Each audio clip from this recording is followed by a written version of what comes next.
یہ نبی کریم نے وعدہ کیا ہے کہ تو سورت واقعہ پڑھ تیرے گھر میں فاقہ نہیں آئے۔ حضرت عبداللہ ابن مسعود رضی اللہ تعالیٰ عنہ بیمار تھے تو حضرت عثمان غنی رضی اللہ تعالیٰ عنہ تیمارداری کے لیے تشریف لے گئے اور جا کر کے کہا کہ آپ بڑے بیمار ہیں، آپ کی بیٹیاں زیادہ ہیں، میں چاہتا ہوں کہ خزانے میں سے کچھ مدد کروں۔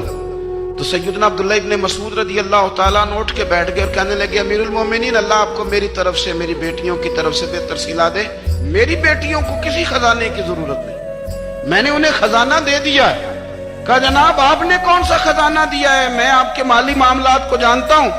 تو فرمانے لگے امیر المومنین، میرے نبی کریم نے فرمایا ہے جو سورت واقعہ پڑھے اسے کبھی فاقہ نہیں آتا، میں نے بیٹیوں کو یاد کرا دی ہے، یہ خزانہ میں نے انہیں دے دیا ہے۔ وہ سارے والدین سنیں جو بیٹیوں کے لیے پریشان رہتے ہیں۔ حضرت عبداللہ ابن مسعود نصیحت کر رہے ہیں، فرمانے لگے میں نے سورت واقعہ یاد بھی کرا دی ہے، پڑھنے کی عادت بھی ڈال دی ہے۔